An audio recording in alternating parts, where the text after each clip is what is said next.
So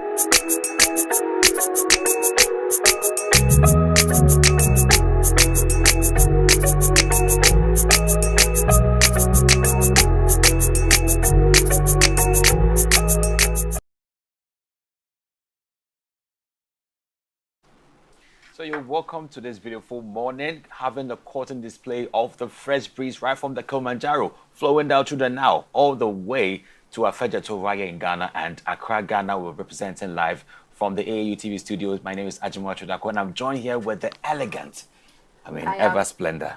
Allow me to. So let me do my job. Go ahead. Yeah. Go ahead. Today she looks like a peacock. Really? Yeah. Right. Splendid. I am Isabella and thank you for joining us this morning. Good morning wherever you are joining us. Like Agyemang said, we are broadcasting live from the headquarters of the AAU here in Accra, Ghana. And as usual, Hello Africa brings you the very best of all the stories you want to catch up on during the week. You'll miss a whole lot. Have you got an idea of what's happening with the AAU Agenda 2023, with Togo, the MPOX, Ghana Supreme Court issues? Yeah. A whole lot more. Bella, tell us what to expect. So on the top African news, we'll be looking at, we'll be giving a recap of what happened last week here in AAU, that's the Africa Universities Week. Also in Ghana, we'll be looking at the country's Supreme Court ruling against Speaker's declaration of vacant seats. And then on the news portal reviews, we are going to give more details into the African Universities Week, where the Secretary General called for digital skill development in African universities. Very important. Sure. And we also have many interesting stories on sport. Yeah, so I think we'll be engaging a guest today, hopefully. Yeah, sure. On trying to help with physically challenged people and how we can empower them and a whole lot more. So if you are passionate about the people with disabilities, you may want to watch more of what this man is going to say about what we can do to help empower them and a whole lot more. So don't go anywhere. If you join us from the north, south, east, and west of Africa, Central Africa, stay with us. Karibu Asana. We'll be right back.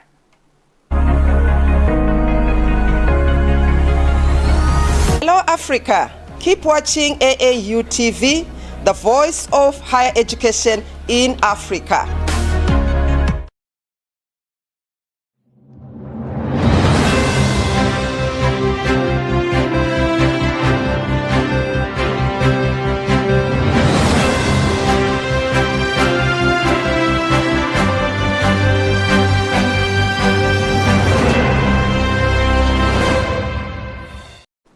You're welcome back from the break. And first on the top African news, we are looking at African Universities Week, which delves into advancing Pan-African education for progress. Now, transforming Africa's education systems to drive economic growth and sustainable development was a central focus of the African Universities Day celebration. Stakeholders highlighted the urgent need to strengthen institutional frameworks and embrace Pan-African educational approaches. The discussions emphasized on the importance of fostering innovation, interregional collaboration, and inclusivity to ensure African universities are equipped to meet 21st century challenges and opportunities. The African Universities Week, hosted by the AAU from November 11th to 15th, 2024, brought together universities, regional organizations, and global partners in a hybrid format to discuss education's role in Africa's economic and social transformation. Speakers stressed the importance of aligning education systems with Africa's economic aspirations, calling for robust policies to support institutional capacity building. They advocated for the incorporation of African history, culture, and perspective in curricula alongside modern technologies and global best practices.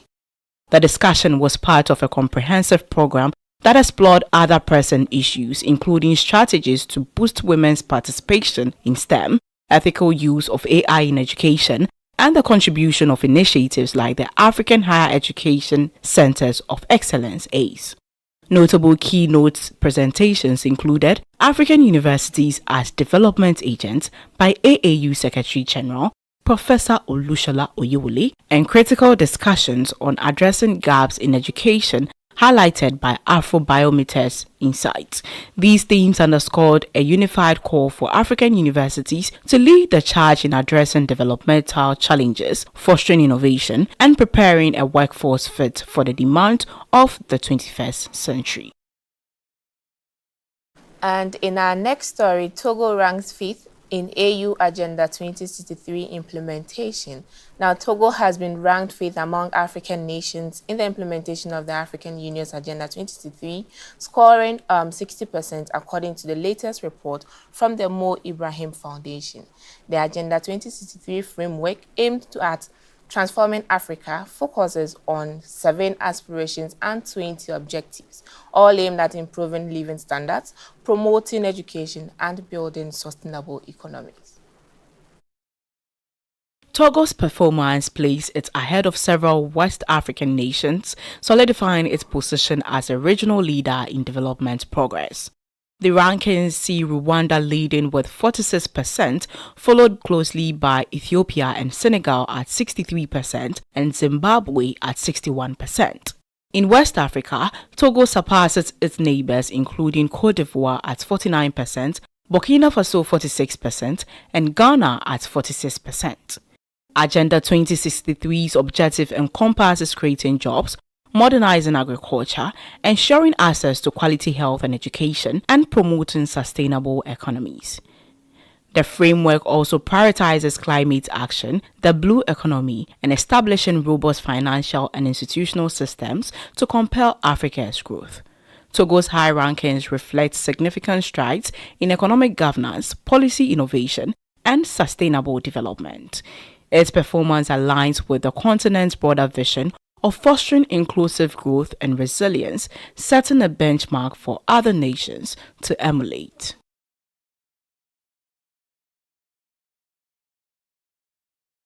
Monkeypox and pox have been confirmed in Ghana, Greater Accra, and totaling the cases to 3. During this disturbing moment, the Ghana Health Service assured the public that they will do their best to monitor the virus spread and ensure that it doesn't go that far beyond 3 within the Ghanaian environment. The newly reported Mpox case was confirmed last week in Greater Accra, where investigations have been conducted to trace potential contacts. Dr. Dennis Lai, Deputy Director of Public Health at the Ghana Health Service, noted that no additional cases have been identified among the contacts, but monitoring continues to ensure no new symptoms develop. Earlier this year, Ghana reported its first case of Mpox in the Western region in August, followed by a second case when the mother of the initial patient also tested positive. As of October 31, the country's total count stood at 2 confirmed cases, and now with this new case, the total has risen to 3. The Ghana Health Service has assured the public that necessary measures are in place to track contacts, prevent the virus from spreading, and ensure public safety. The health authorities remain vigilant, continuously monitoring the situation to protect the population.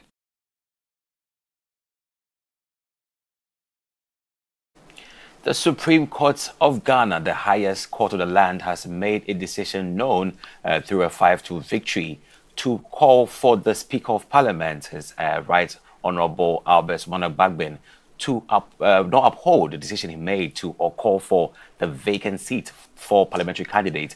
This decision was made to call for him to break it down. As we all hope the decision that isn't constitutional at the moment. Parliament should be back doing its full job and not the other way around. The court's majority decision found that the Speaker's action was unlawful, with Justice Lovelace Johnson and Amadou Tanko dissenting on jurisdiction. This case stemmed from Speaker Alban Bagme's decision on October 17, 2024, to declare 4 parliamentary seats vacant after the affected MPs, including Peter Yaokwachiaka, Andrew Amoakun Esiama, Kojo Asante and Cynthia Morrison, announced their intent to contest as independent candidates in the December election. The declaration shifted the balance in Ghana's hung parliament, potentially favouring the opposition NDC. The majority leader, Alexander Afenyo-Markin, challenged the Speaker's declaration, prompting the Supreme Court to issue a stay in execution. However, the Speaker's team filed a request for the court to overturn its ruling, arguing lack of jurisdiction. This legal battle has sparked widespread public discussion, with concern over its impact on government stability as the country approaches the December elections. And now moving to a developing situation in South Africa, the country government has announced that it will not offer assistance to an estimated 4,000 illegal miners trapped inside a closed mine in Northwest Province as part of an official strategy to tackle illegal mining operations. The miners, currently cut off from food, water and other essential supplies, are reportedly suffering after police blocked the entrances to their underground hideouts. The miners are currently trapped in a mine shaft in Stilfontein, where they are believed to have been for weeks, working in dangerous and inhumane conditions. Police, under the operation known as Vala Umgumdi, close the hole, have cut off supplies routes in an effort to force the miners to come out to the surface and face arrest. The Northwest Police spokesperson, Sabatha Ungumbeni, stated that according to information from individuals who helped during 3 miners to surface recently, as many as 4,000 miners may still be underground. However, police have not yet given an official estimate. Over the past weeks, more than 1,000 miners have emerged from various mines in the province, many in poor health, weak, and suffering from hunger and sickness. Authorities are continuing to monitor and guard the mine entrance, with police on alert for any more miners emerging. Cabinet Minister Kumbunzo Ntamveni confirmed the government's position on Wednesday, stating that no aid will be given to the illegal miners. She emphasized that the government will continue its efforts to dismantle these illegal mining operations and hold those involved accountable, claiming them criminals who should not be helped. Illegal mining is a long-standing issue in South Africa's former golden mining regions, where miners often enter abandoned shafts in search for remaining precious minerals. Many of these minerals come from neighboring countries, and their operations are often linked to organized crime syndicates. The government's crackdown on illegal mining is intensifying as authorities seek to address the growing problem. We will take a short break and be back with the news portal reviews. Please stay tuned.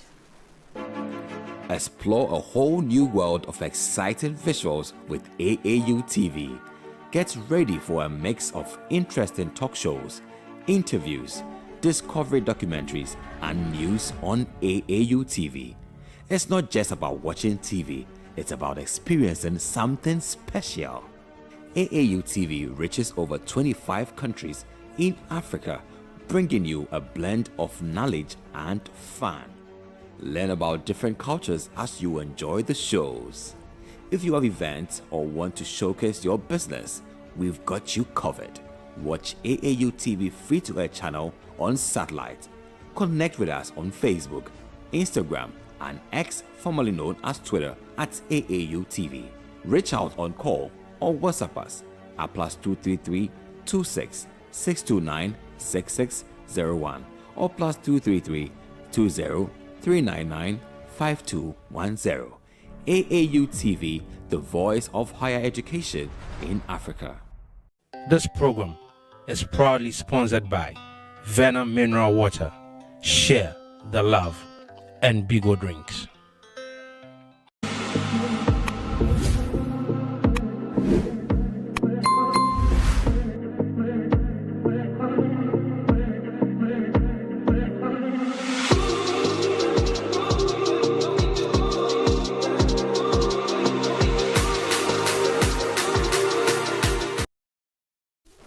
Thank you for sticking with us. And now diving into the news portal reviews. This is from the AAU here. We are looking at the organization's Secretary General calling for digital skills development in African universities. Professor Olushola Oyiwole, Secretary General of the Association of African Universities, has urged African universities to revise their curricula to equip graduates with essential digital skills needed for the modern workforce. The African Universities Week-long celebration that was themed Educate an African Fit for the 21st Century celebrated African universities' contributions and stressed building resilient, inclusive, and equitable education systems. Speaking during the event, Professor Oyewole emphasized the importance of skills in artificial intelligence, the Internet of Things, IoT, and cybersecurity. He noted that empowering students with these abilities will enhance employability, foster innovation, and address Africa's unique challenges. Agyemang. So this was last week where the AAU celebrated African universities, looking at their contributions to the continent as a whole, as well as identifying the gaps and what can be done, what can we do. And here the AAU called for digital skills in African universities by revising our curriculum. What is your take on that? First of all, I think it was a right call made. The Secretary General, who sits on a very important seat for the continent, he has that foresight. He leads the AAU as an academic strategic foresight for all African universities. And seeing into the future, he sees something standing so tall that it is important that we have to revise curriculums in our institutions and ensure that these are imbibed or aligned to the patterns of digitalization, the patterns of innovation and creation, digital literacy, information literacy, Internet of Things. Today, I can tell you that you can have your phone, and your phone can actually spark your car, it can check your house, it can actually interact with everything that you have around you, in objects around you. And that's where the world is moving towards. Exactly. So it's important that within the fourth industrial revolution, Africa finds a way to position itself within that stream. We have what it takes to do so. We have what it takes, that we have the human capacity. If we say we don't have that, I think that I disagree. We do. The diaspora is always finding ways and means to connect with us. So if they have been exposed that much, we can tap from their experience and then build ourselves through. So it was a right call made by Professor Iwale. It was. On how we can try and put ourselves within these spaces and grow our economies. Yeah, it was talking about this is how the world is going now, accepting artificial intelligence. Currently, the African Union has come up with their artificial intelligence strategies and talking about we have the resource. I believe if all institutions, especially the African universities, should attend or look into the AI strategies, they will be able to know their role. How can they go about addressing some of the responsibilities that have been given to them? Because we are looking at contributing to developing the continent as a whole, and then the African Union has come up with the strategies. You need to align your initiatives into it, and accepting artificial intelligence is one of it. You have to accept it. You have to revise your curricula. You have to ensure that whatever you are doing, it has artificial intelligence. I remember when the AI came, there were people were against we always lag. That's Yeah. our problem. We find a way to demonize it and then we stay back. You know what? That's a lazy man's agenda. If you don't want to get involved, then what you do is demonize it, fold your arms and sit back and watch it go. Till it gets to a point where you see that it's actually driving progress, then you catch up. Then you will be a laggard. You won't be a first mover, second mover, follow. You will be a laggard. And that's what we've been over the years, from the first, second, third, even to the fourth IR. We are still behaving like that. Well, maybe I think we are catching up. We are catching up slowly. One other point the SG also mentioned, which I really align or like, is he calling for a shift from certificate-focused education to the one prioritizing employable skills, problem solving, and critical thinking. This is very important because most of our institutions, or maybe the students, I'll focus on the students, they go to school only to acquire certificates, only to get the paper, and then maybe apply for a job. But when it comes to the practical aspects, compared to the theory, compared to the idea of just going for the paper, it's higher than the practical. So students graduate, they are employed, and they can't do anything. Even if you are not employed, but you've gone to school, you have the skills, you can do something at home. So I really like this point where he's saying we should shift from certificate focused and rather look at the practical aspect, making sure that when students are coming out from schools, from the various schools, they have the skills, they can even come up with creative ideas, identify gaps, they can go to the market, do market analysis and identify gaps, and based on their creativity, find solutions to address them. And this is how universities should groom students. To ensure that they also play a role in developing the country. I really interestingly, this issue has been in the stream for a long time. Vice chancellors, faculty leaders, head of departments are all aware of this issue. Educational policymakers are all aware. that we have been actually clamoring for a revision in our academic structure, because we have been so certificate oriented and have left the competence based approach to learning. Now the question is, where does it stand from? From an advocacy point of view, you can advocate, but where are we seeing implementation happen? I don't want his words to just be him just speaking and analyzing. We want to see something happen, because it's important that we see a competence-based economy where young people are competent, not just on paper, but when they speak and they act, they can defend what they are saying. How do we do it? Some universities today have been already structured to meet the whole theory-based system. You have got polytechnics, which are more practical oriented. Recently, Nigeria and Ghana had their names changed to technical universities. Now, what that meant was that you are giving it a facelift, but a facelift is not enough. You have to back it with resources, and that didn't come. We are trying to find a way to make the words match the ground. What do we do with this? You need to find a partner. That's why the SDGs have the 17th goal saying that you have to have a partnership to help you achieve it. Who is your next partner to help you do this? Private sector. They have got the funding and they are more profit oriented. And that is most of the times the destination of these students. Why don't you partner with private sector? Let them come close to you and give your students that inquiry-based feeling that they don't have. So if they learn the theory, they will inquire from the private sector. And that is how we build capacity. Some universities are doing well with this. I wouldn't want to mention names. So I'm giving them free props. But universities across the continent have done this, have partnered with mega industries, and are giving their students a bigger mileage. And they are actually continental superstars. But some universities are not doing the same thing. And we have to try that now to give our young people the opportunity they never had. The paper alone wouldn't make a difference. They go out there and we see what happens.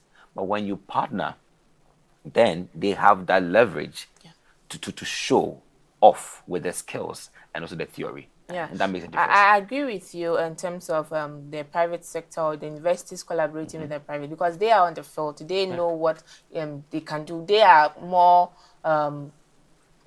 they have the knowledge when it comes to their practice. Exactly. So, but I think, just like you said, some universities do that, because when I was doing my graduate studies, we had, especially when it comes to entrepreneurship, we had some private sectors coming to lecture, coming to teach us. Master classes. Yes, we were also going to the field to do some of the practical things. So I know some universities are doing that, but like you said, there's a gap in terms of the linkage between universities. I would go ahead and mention them if you don't. No. And then also, still on collaboration, we had the president of AAU, Professor Bakri Osman Said, stressing on inclusivity as well as collaboration, but this time looking at the marginalized group, reaffirming that AAU's commitment is to advancing higher education across continents. So here we are not looking at people who are sane or people who are fully, I don't know what to say, but there, let's look at the marginalized, the people who do not have enough resources, who do not have the capacity to, fund themselves, or we are looking at the disabled, women, the youth, and all that. So UNESCO's report from 2022 highlighted where we find that marginalized community: women, the youth, girls. So you realize that we're teaming advocacy for women in STEM, tech for girls, and all of these initiatives were all gender specific. Why? Because there was a gap. We realized that so many young ladies were not so interested in science education because traditionally here in Ghana, we know how the traditional stigma is like. If you give birth to a woman, it's deemed like you gave birth to nobody because she has no value. And these go a long way to cause them, that disparity affects them mentally and creates a huge poverty gap. So you see that if you look into the system, those who are more weaker and vulnerable are women and their children.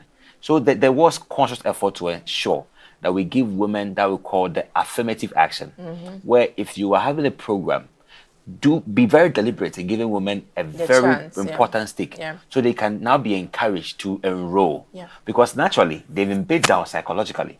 So you need to actually find a way to involve them, to embrace them, and help them on board. Yeah. If you agree with me, then we also have to add our voice to that advocacy. That listen, women and children, women and girls, or say women, girls, and youth should be given a special attention, especially girls in STEM education, girls in tech education, girls in digital training. Yeah. Because we haven't got so much women in that space of digitalization, and we need to also raise the bar over there because it seems a bit weaker on that line. And I agree with him that we need to also focus on bridging the gap, equaling the halves, and giving women also a higher stance when it comes to education, particularly in STEM education. Yeah.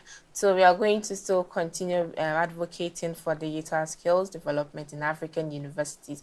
This discussion is not only looking at revising your curricula, but we've also touched on collaboration. We've touched on the government supporting as well as private sectors linking with universities. So we hope that universities are going to take these solutions or these strategies and then try and include digital skills so that when their students are coming out, they have the skills to meet the 21st century. Now, so moving on to, well, still on the news portal reviews, we are taking this from the South Africa, and it's an update on the situation involving miners trapped in the mine. So the South African court has ordered the lifting of police blockade at a disused gold mine in Stilfontein. Now, where hundreds of miners, including undocumented migrants, have been trapped underground for a month. This temporary order allows emergency relief to reach the miners who have reportedly been surviving on toothpaste and vinegar. While police welcome the ruling, they stress that it does not prevent the arrest of many miners who emerged from the mine.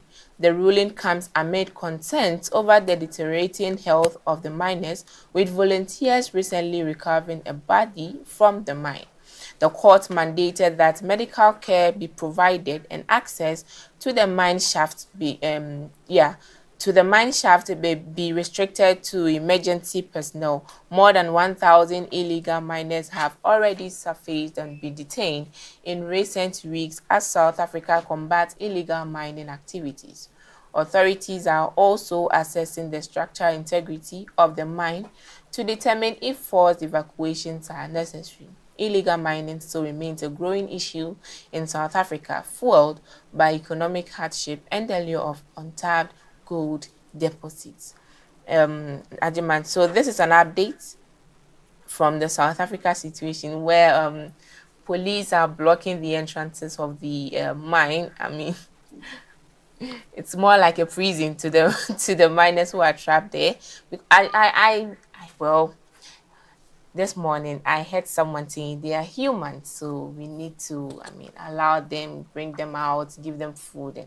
But I think I kind of support this strategy in terms of fighting illegal mining in the country because it is very toxic. Illegal mining is very toxic, especially when you're not going through the right way, when you're not doing the right thing. All you are focused on is the profit. All you are focused is just coming and bringing out the resource, the gold, and going to sell. To me, I don't know. I really support this strategy. They will come out. Obviously, they will bring them out, but they need to suffer small. They need to go through. Yeah, but what do you think? To me, I support this strategy of the police, although the court is asking them to, release them.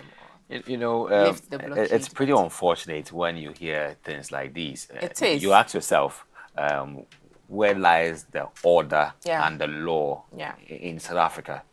It's unfortunate when you hear these issues because the police, actually in the rank of order beneath the legislature and the judiciary, is a law enforcer. Yeah. And as a law enforcer, you should know where to make your plus and minuses when it comes to handling crime at stake. Now, the Constitution of Ghana makes it clear that every human being of Ghana has a freedom. Freedom of speech, a freedom of association, and a human rights concern also makes it possible that every human being has a right to life, except which there is any conviction Okay. that requires a judgment of life sentence or so ever, Okay. primarily there's a right to life. And you have to accord that law and order and manage situations without any sentiment or emotional derivation. This issue is a clear act of inhumane at its highest stake. Why would you want to close entries of mine holes because somebody is doing illegal mining? You are there to apprehend them. Apprehend them. But how? How did they are in there? Should I go down? If you announce and not coming out, then still be guarding it. But do not throw in. If you throw in tear gas, you are not being inhumane. Okay. So it's like what happened in our stadiums when people are there's a picket and the stadium demonstration, sort of a mob action, and then you chose tear gas. You kill these people. Ask yourself, have you made any impact? Have you made any difference in what you're doing? You're actually creating more chaos. So the police actually, well, I don't know if they were led by any order by their commander, but this is clearly off humanitarian grounds. I understand that the court, they are not going to disobey the court. Obviously, the court is saying they should lift the blockade, which they are going to. They've accepted it. Go ahead. But they are saying that should anyone come out, they are not going in to bring you out. But if you are able to come out by yourself, we are going to arrest you. That is true. That should be the point. And I don't see any fault the police has done. I've not seen them throwing tear gas and all that in the hole. Per what we see here, they blocked it. Now, when you block it, you are killing them. It's an illegal mine. We've come to block it. I mean, it's something we have to stop. Yeah. And this time we've come to block. We don't know whether you are in or not. We are blocking it. So you are aware. Is the way. There are 1,000 people, 1,000 South Africans. It is illegal mining. If the place is illegal, we have to close it. And this is when we have come to close it. Agyemang, see, this thing is happening in Ghana. They were ordered to go and close it? This is happening in Ghana. Really? This is happening in Ghana. And we've tried so many ways. I'm not talking about the government, but I'm talking about the citizens. We've tried many ways to let people know or see the side effect of this thing. And still, people go and do illegal mining. Sure. And when the police try to even come and arrest them, they fight boot and boot with the police, gun to gun with the police. Killing policemen and all that. So, this has not happened in Ghana, where they've been trapped and we are blocking it. But we are taking lessons from other countries. So you see, you need to actually work within your span of control. Is it in the police mandate to go block these mine holes, or their role is to be there to apprehend these people who are culprits? Okay. That's the first question you have to ask yourself. Yes. Were they there to block or to arrest? They are there to block and arrest. When people are trapped, when people are trapped in let's say collapse, when buildings collapse, and people are trapped in there. Yeah, we have emergency. We have rescue people who go to rescue, right? Yeah. Good. This is a matter of life and death. You are there to restore law and order. you are not there to kill them. Imagine you block the holes. And then they all died. Have you gotten your goal? Is that your goal? What did you go to do there? Your goal is to go and arrest them. What did you go to do? Arrest them how? So arrest them. How? Go inside and go arrest them. Me? Yes. I should arrest That's why you're a police officer. You've been trained to go and arrest. So go and arrest them. But you see, there are other ways of doing it, If you go to the other advanced countries, they do this better. They have ways and means to apprehend people. Of course, we'll bring you out and then, there is what we call, see, if you cannot... But man, people are too... We call it negotiation. Listen. The reason why South Africans are engaged in this activity is not to destroy the country. It's because of a standing hardship. They are all suffering economically. Yeah, I wanted us to even talk about that. The purpose of why they are there is just to make ends meet for their families. Survive. Fine. In one way or the other. We may sit here and call it wrong. They know what they are doing. They know that this has an effect on the economy. Agyemang. But inside, right within them, they know they are finding ways to help their families. It is wrong. So you understand? It is no. You have to appreciate. Because if you can't you have to appreciate the angles they're coming from. You can't say, okay, let's say I am jobless, right? I don't have anything. The government is not helping, and then I go to steal just because I'm surviving. Are you saying when I'm caught, it is? You can't say it is wrong. The act is not wrong. Yeah. So this is not theft. It's illegal mining. It's a crime. It's illegal mining. The crime of it is you are that not permitted to do it. The crime of it is that they have not been licensed to do so. It doesn't mean that the act of finding gold is wrong. So I'm not here to play devil's advocate. You've not been given the permit to do that. It is a crime. I understand. It's just like you driving without a license. When the police stops you and asks and you say I don't have, you'll be fined or you'll be arrested. I was making an example with how advanced countries do this.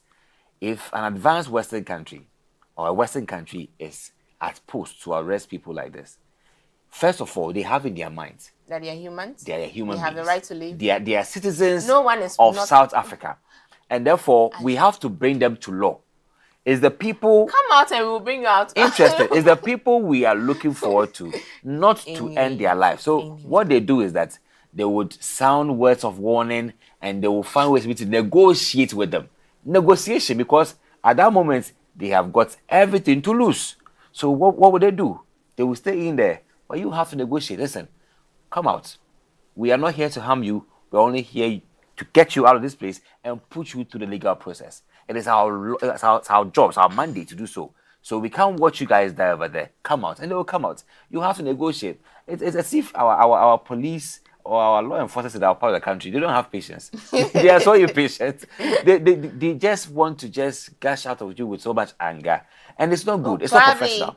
Probably they've tried so many ways I don't think so. To stop this. It doesn't end there. I'm talking with regards to the experience we are facing here in Ghana, where the government had tried burning excavators and all that, arresting, fighting and all that. So if you want to go into the Ghanaian case or Ghanaian case today, you will then understand that even those illegal miners are in bed with the police.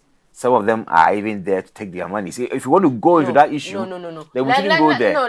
Let us look at South Africa right now. South Africa is the location. At the corruption. Yes. No. We are looking at it being the right way. Being the right way. So if you bring in corruption, I mean, that desperate Ghanaian who is into galamsey, will do galamsey because, well, I pay law enforcers and I'm hungry.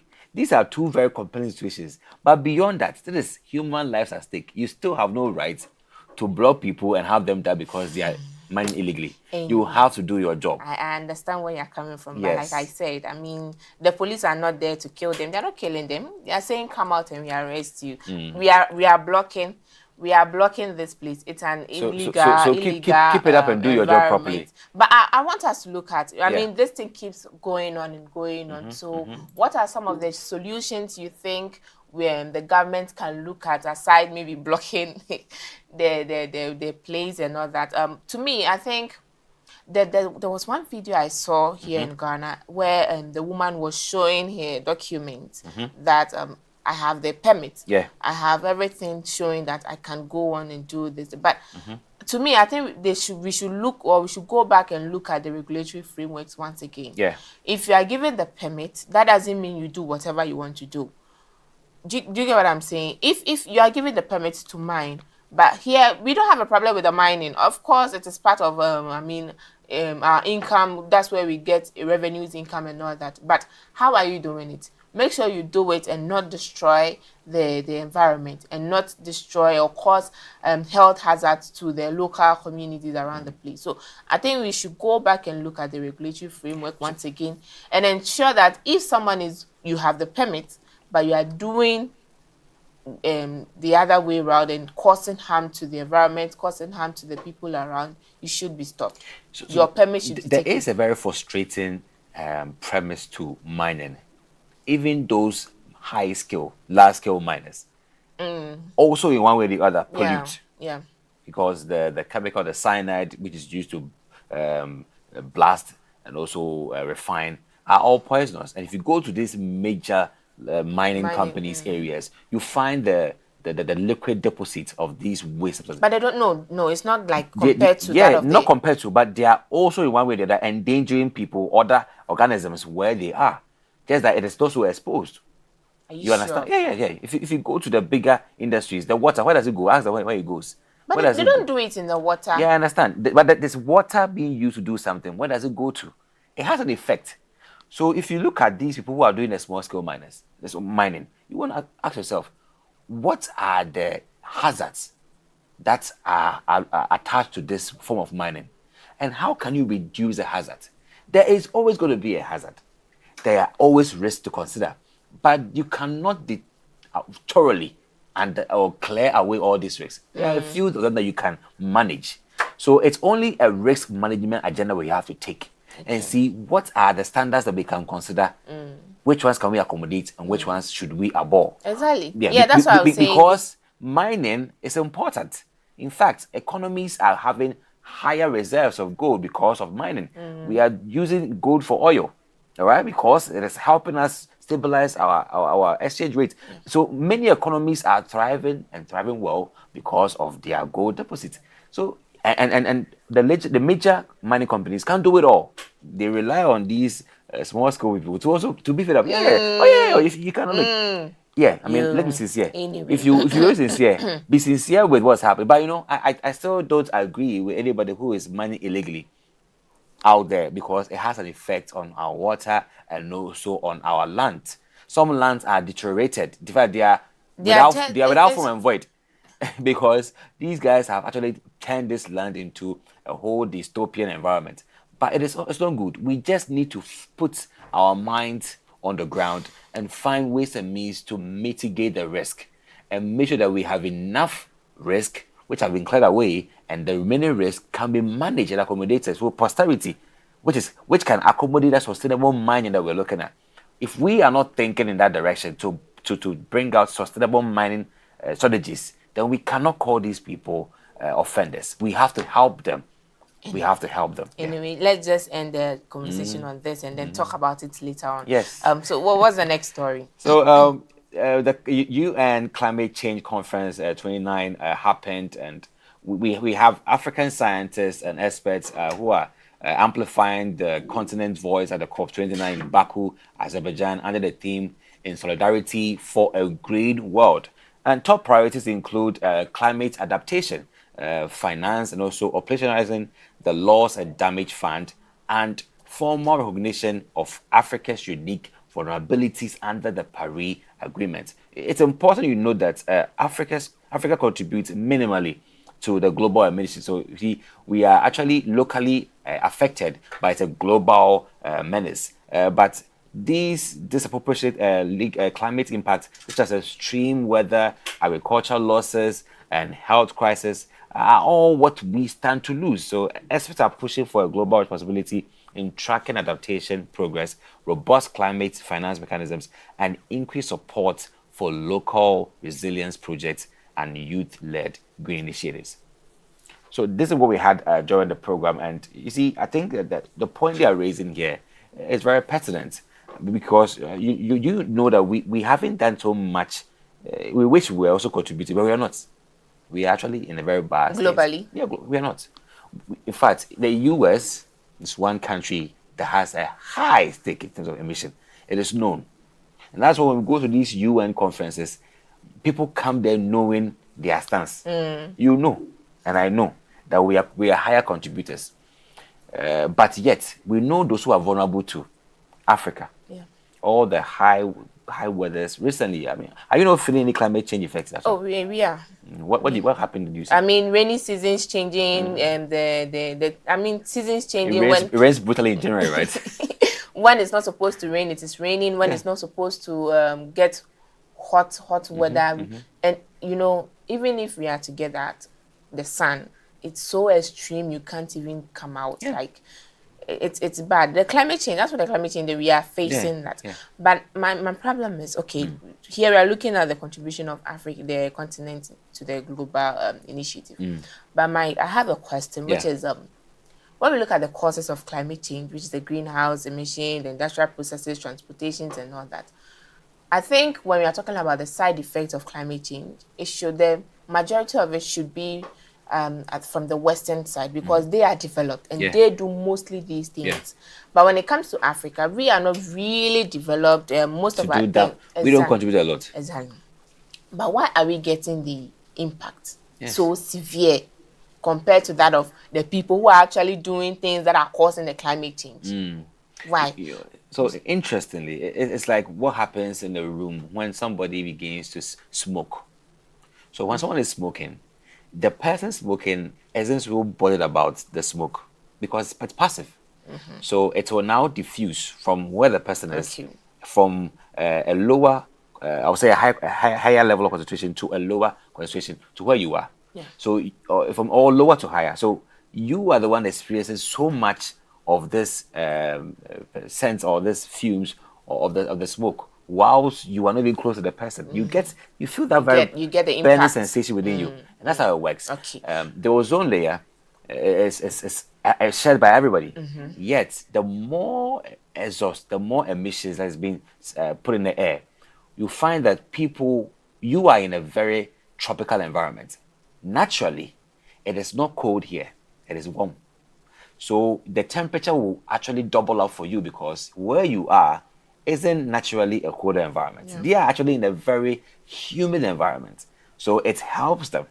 They don't feel the heat that much. Some part of the US, like Texas, California, these areas are much more also having that kind of the tropic feel. The sunlight is actually known over there. Some parts are also cold. So they feel the heat.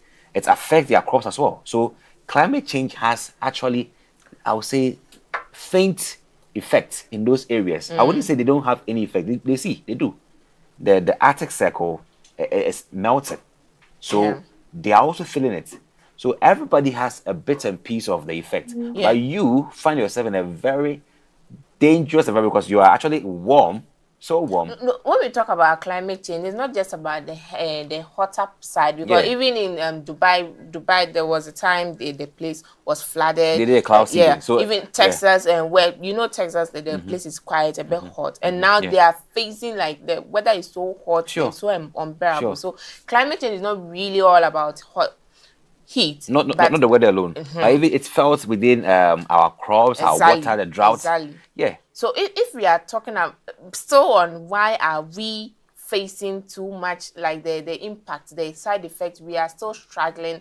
To me, I would say, yes, I like the answer you gave, but then to me, I would say because we do not have any mitigation or adaptation strategy. Absolutely. And even if we do have it, the implementation is so poor that we can't even try and at least, I don't know. So you see, you're right about that. You're right about that. When did we start? When did we start actually thinking focusing about on this climate change, its effect on us, and how we can be resilient towards it? When did it start? Yeah, I can't pinpoint, but just you only have a few institutions who have won international grants to help promote climate resilience and adaptation strategies in Africa, and they are now starting to develop climate adaptation. The University of Ghana has done quite well with their climate resilience center, where they are always finding ways and means to doing research and how we can mitigate climate change. They came up with solutions and be resilient towards it. So you have these bits and pieces of institutions doing their best, but is it a national agenda? That's an issue in our part. We lack national or political will to champion agendas like this. The US is doing their best to find a way to phase away all the fuel-based cars to electric cars. And what is happening here? They bring them here. And they bring them here, right? So now, if you are on our roads and you are behind, I would say a Tata bus, that is very or an important, I would say public vehicles, trotro, we call it trotro. The fumes that come out, it's as if you are being choked. Now, this and many more is what we have within our system. So you find Accra becoming unnecessarily warm. Why? Because we are polluting the air in Accra every day, whilst other rural areas are becoming fresh. So it's that sad. So politically, we haven't done anything to help. Recently, we heard of rumors of the emission tax. I wish it came. I was about to talk about that. A driver, people were against you pay double. People were against that emission tax. That is the point. You see, who are those people? Are they educated? Are they well educated about the effect of climate change and emissions? Are they aware? If they are aware, they will understand that, in fact, we need to actually slap the taxes on these corporates so they can find a way to ensure that vehicles that come in and do not meet that requirement are not used. But guess what? We keep importing and we keep using. So politically, we are losing the weakened. And if we are weakened to help our standards stand, then what can we do to protect ourselves against climate change and be resilient? Talking about the emission tax, so based on this story, one of the challenges they made mention is the climate finance need, operationalization of the loss and loss and damage funds. They are all relying on funding. So you know, so where is the government going to take the money from? Are we always looking at donors? Are we always looking at the Western people providing us money before we're able to fight our battle, or before we're able to find solutions to address our gaps? No. So the global agenda, that is Africa being a local player but being affected by the global players, is the treaty that is happening right now. So the UN is allowing all those UN countries who are in the Western world and very advanced and also becoming high contributors to do their best in remitting. So you have to find ways and means to have a returns of 1.3 trillion to Africa. This is a proposed fund they are requesting. Yes, to help in building plans to adapt, to help Africa adapt to these climate change, because else we are suffering. We are not contributors, yet we are suffering from this menace. So help us. So it's not only the funding to help build our adaptation plan. We also want tech transfer technology, the one you are using over there, that is making you resilient or adapt. Help us get it right here. Some countries are having air conditions on their streets. In fact, if you walk on the degrees Celsius on a regular day, it's worsened to 38, 39 because climate change has an effect. So how can we survive? We can't survive. And these are some mechanisms that we need to enforce. We also have to find ways to get experts emphasize the urgency of delivering resources to help the vulnerable communities recover from climate-induced disasters. So if you go to the upper west and east and savannah regions, these areas are actually at the beckon of the effect of drought. So the one village, one dam agenda that came from government, if it's truly materialized, it was supposed to provide them with the water they would need to feed their cattle, their husbandry, and also their crops. These are all strategies that we could put out there. And also the issue of the role of African experts. We have African experts who are well endowed in the area of climate change. Despite their participation in global processes like the IPCC and the UNFCCC, African scientists face resource constraints. So without resource and research, that is the biggest issue. We do not have funds to do research. And everybody is crying woe or woeing on this one because we don't have the funds to do research. How do we come up with all these innovative, adaptive plans to help Africa stand tall or survive in these dark ages, or let's say, these dark ages of climate change? And finally, the youth and green skills. The last time I checked, all the greenhouses we find here in Ghana were funded by foreign organizations who come in here and develop it to experiment. Which one have we developed for ourselves? We want to protect our crops. That's why we have the greenhouse. So we have to empower young people to also engage in these green jobs and help strengthen them financially. If we don't have that, our forestry, reforestation abilities, we're planting trees across the roads, we've not seen them grow. I don't know if somebody wants to remove them, but come on. We need to put a lot of effort to help Africa adapt to climate change. Right. So to me, I agree with you. But then, like I'm saying, we need to get the mitigation and adaptation strategies aside the funding, because anytime we are talking about challenge, it's always funding. At least take the first step, and then you get the support from others. And whilst we were looking at how we can build our technology prowess to help stand the world in its evolving state, we have the Mohammed VI Polytechnic University, UM6P. They have one of the coolest names, short names in the world. UM6P has become the first university in Africa to implement the ChatGPT Edu, a cutting-edge artificial intelligence learning system aimed at enhancing education and administration. They announced this on the 8th of November, where the ChatGPT Edu system will personalize assess and grant writing, positioning UM6P at the forefront of AI integration in higher education on the African continent. Now, how cool is that? Very cool. I like this collaboration between the ChatGPT and then the school, because whether you like it or not, students are going to use AI because that is even, currently on most of the Apple phones, that the new type that came, it has AI in it. So you can't do anything without it. Very soon the computers will have AI in it. So as you are working, AI is going to give you suggestions. You are going to obviously work with AI. So I really like this collaboration, and I'm urging other African universities to do this.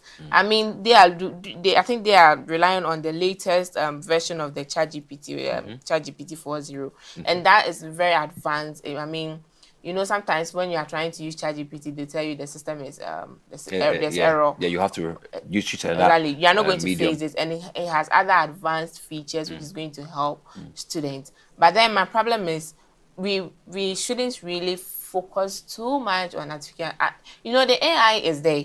You have to feed it and give the prompt based on how you want it. So you should be creative enough. You should be very knowledgeable.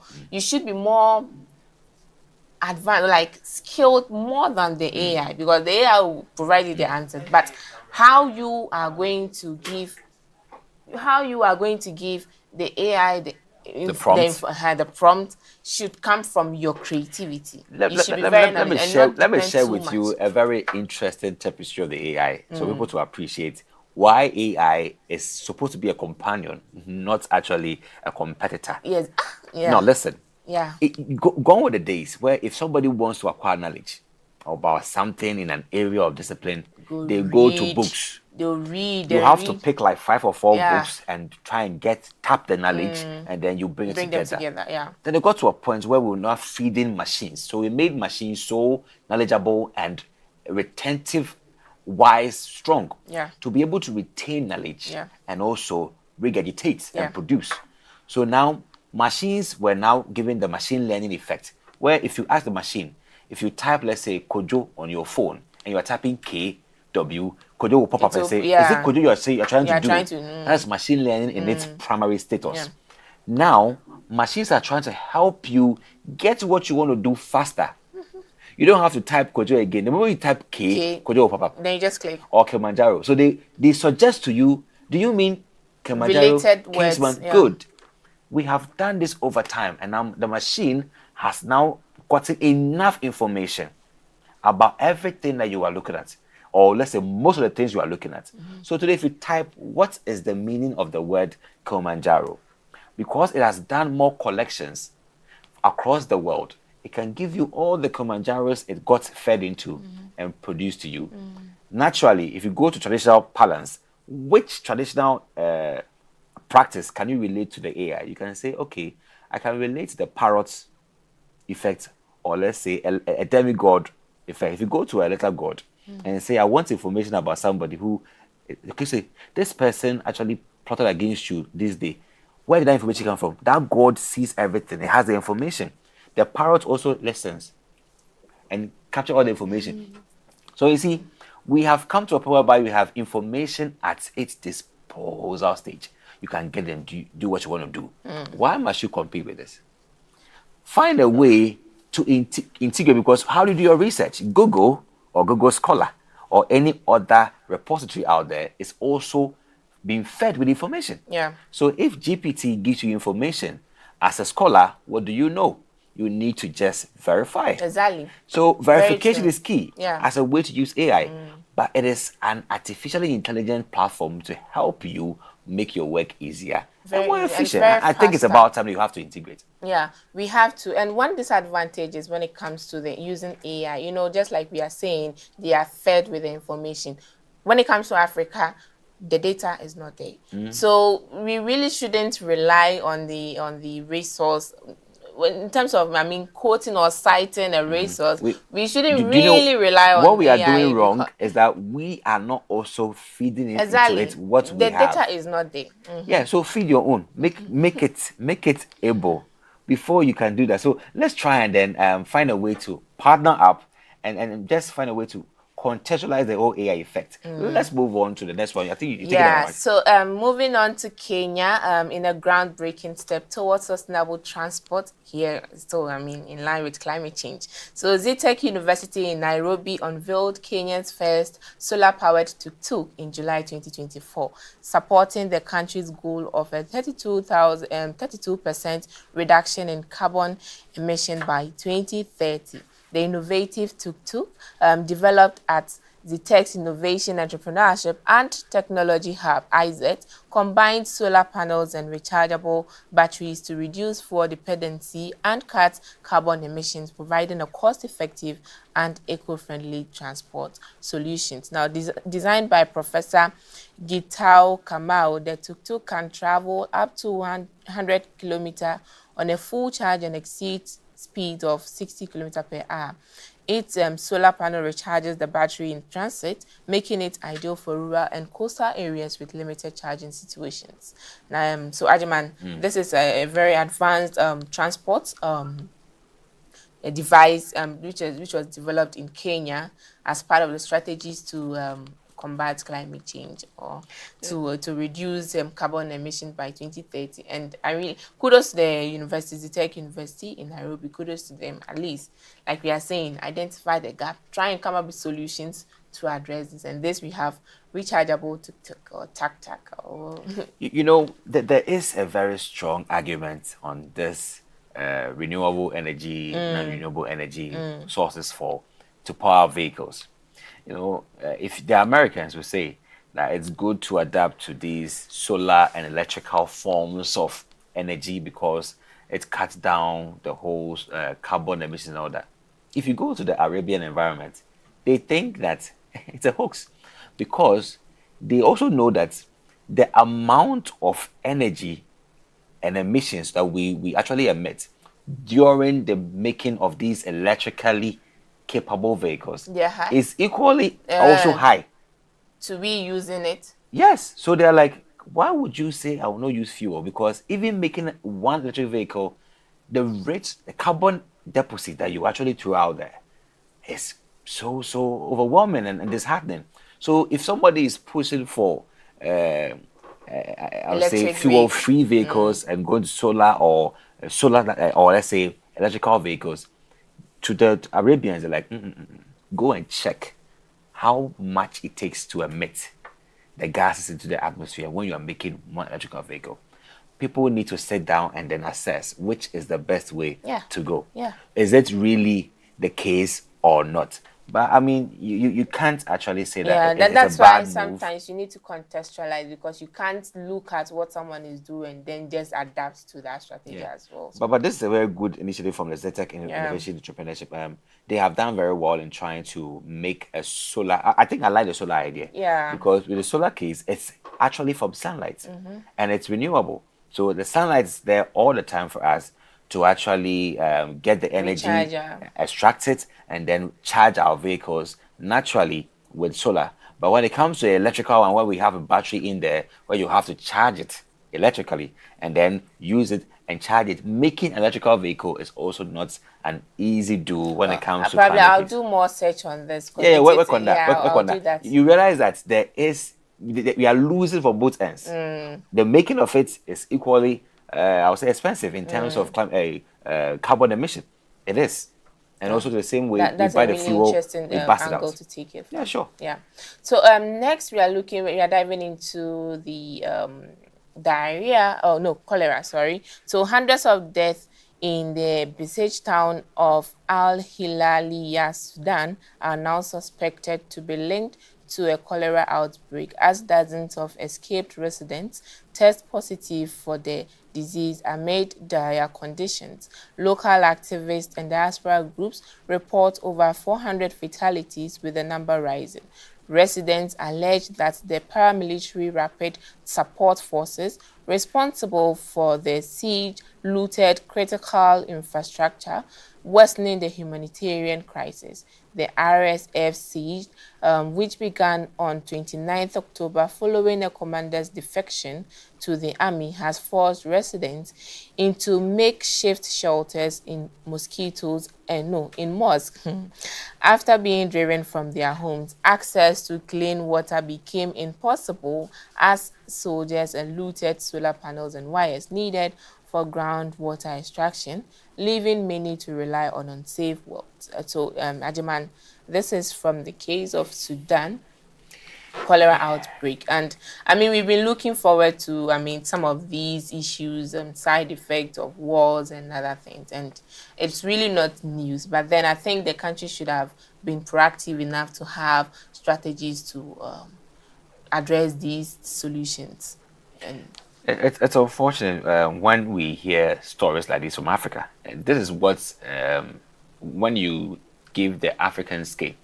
What do you see in Africa? You see so much of war. You see images of hunger. Yeah, hunger, people hungry, dying, people actually in a very vulnerable state, very disturbing state because of war. They've been disposed and they are refugees and all that. That is actually the woes of Africa. And we are trying our best as people in Africa to rewrite these stories in a very positive way, the very best way we can. But when it comes to war and conflict in Africa, you ask yourself, that is actually the reason why we're here. Every country is going through whatever they deserve because there has been an underlying war and conflict that has led to its predicaments today. Yeah. Look at Sudan. So when will Sudan actually evolve from a politically destabilized environment to a stabilized environment where law and order democracy will have a stance? Where is the defect coming from? Because now we have this very critical health emergency.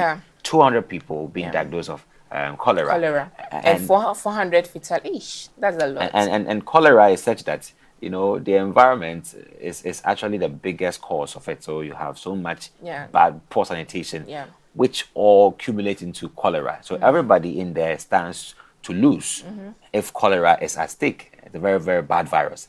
And it can be transmitted because you are all victims in this same circumstance. What are we doing about this? It's a very important call to the UN. The UN has flagged what is happening. Oh yeah, in Sudan. this was already identified. It's something we've been talking about. You know, it's part of the side effects when it comes to war, health issues, fatalities, hunger, famine, and all that. So I think the country should have been proactive enough to find strategy or probably collaborate with other emergency forces to come in. There could be an emergency mitigation or curb this health. Well, we've not heard from the Ministry of Health as well as from the RSF as well. They've said nothing about this situation, so we really don't know what they are doing now. But then it's a serious situation, especially when people keep dying. 400 reported currently. But it's an important call that there should be law and order in Sudan. Any rebel forces, all the rebel forces who in their whatever agenda they are looking for, there should be a way for there to be either mediation, any form of arbitration, or any way to settle this matter in Sudan will go a long way. Because I mean, we don't want to call anybody a loser. Everybody has a stake in what they are trying to do or what they want to achieve. But there should be a point of call where we will call all parties to order, negotiate, mediate, or let's say find a way to arbitrate the whole affair and put things in the right perspective and get Sudan back on its feet to work, because this is not good at all. Exactly. We need Sudan back on its feet. We'll go for a quick break and be back with news on sports. Please stay tuned. Are you a university, college, high school, private organization, NGO, individual professor, instructor or facilitator seeking to take advantage of the numerous benefits of online education? Look no further. The AAU eLearn Africa LMS is a great opportunity to begin your journey to online course development and creation for teaching, learning and training purposes. AAU eLearn Africa LMS, which is a partnership between the Association of African Universities and eLearn Africa, has made available ease to use online learning tools to all stakeholders within the educational ecosystem of the African continent. This is to enhance teaching and learning in the bid to expand online learning opportunities for students in Africa. The online platform is open and available for free to all stakeholders and facilitates virtual access to classes without needing the other tools such as Zoom, Microsoft Teams, among others. For more information, visit www.elearnafricalms.com or contact us via aaulms@aau.org or estherm@elearnafrica.com. Follow us on LinkedIn, Twitter, and Facebook at AAU ELN Africa LMS.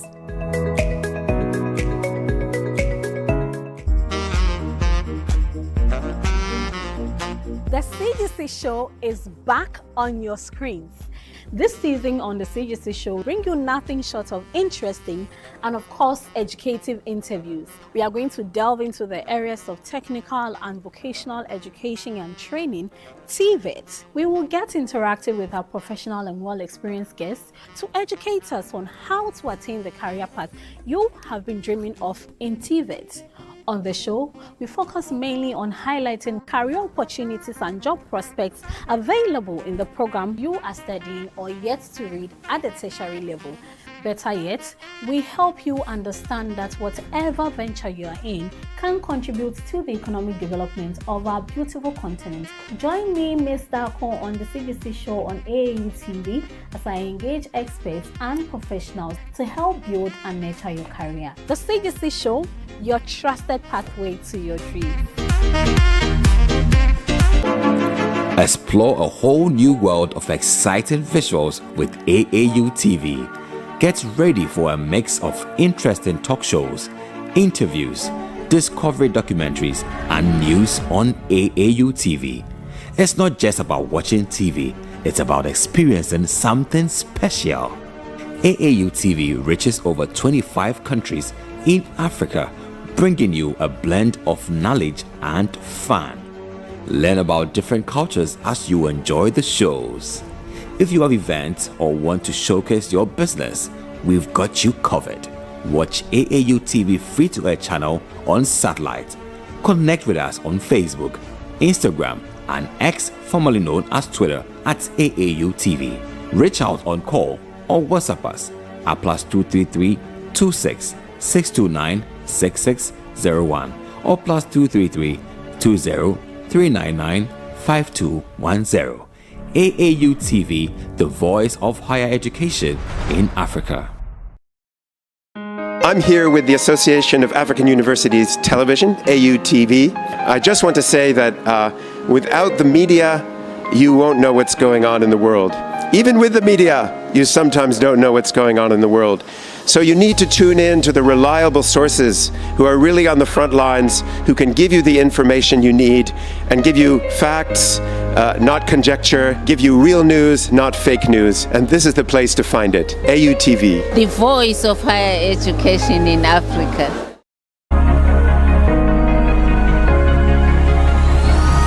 Hello Africa, keep watching AUTV.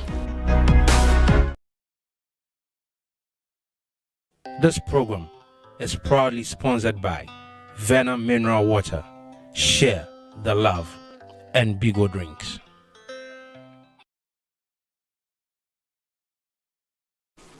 I'm glad to have you back on Hello Africa, Voices of Africa coming to you live. And this moment, I want to tell you about the International Persons with Disability Empowerment Conference, which is happening in November in Accra. And this conference aims to empower persons with disabilities and promote inclusivity, equity, and sustainable development. And to discuss this issue with me, this program with me is the Executive Director of Sustainable Development Implementation and Advocacy and Local Business Group, and the person of Mr. Kweku Kaka. You're welcome to Hello Africa. Thank you. Great.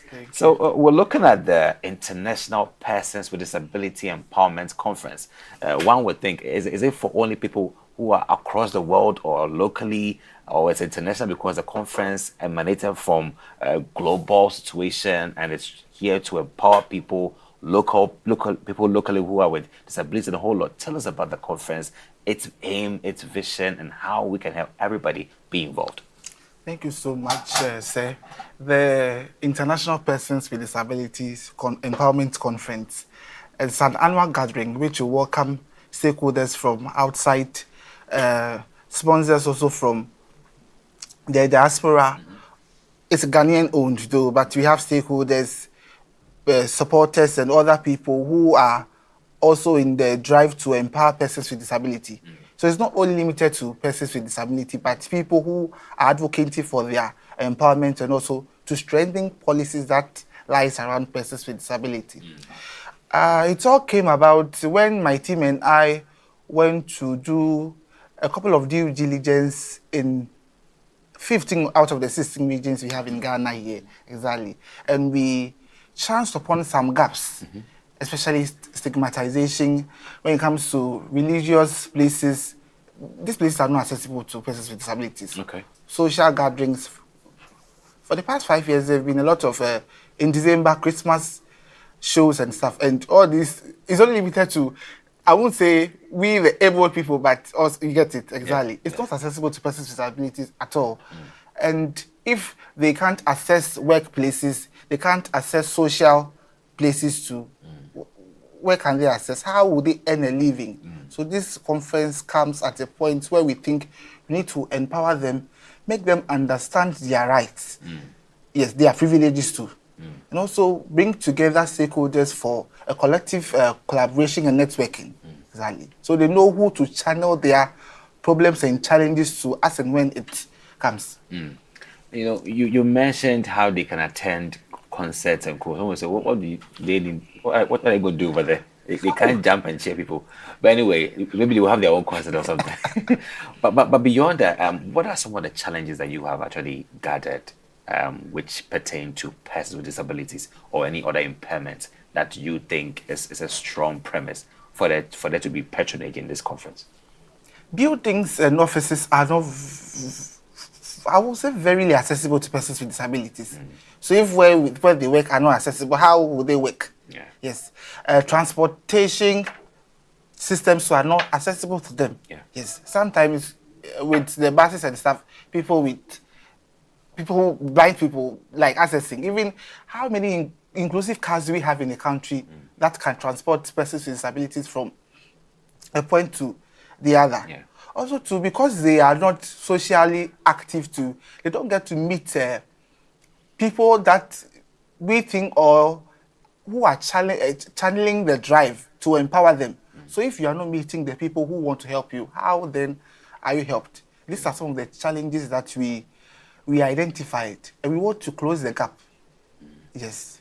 Is there any support you've gotten thus far with governments and Ministry of Health and also the Ministry for Gender and Social Advocacy? Is there any governmental involvement in this agenda you're trying to push? Oh yes, the National Councils for Persons with Disabilities, yes.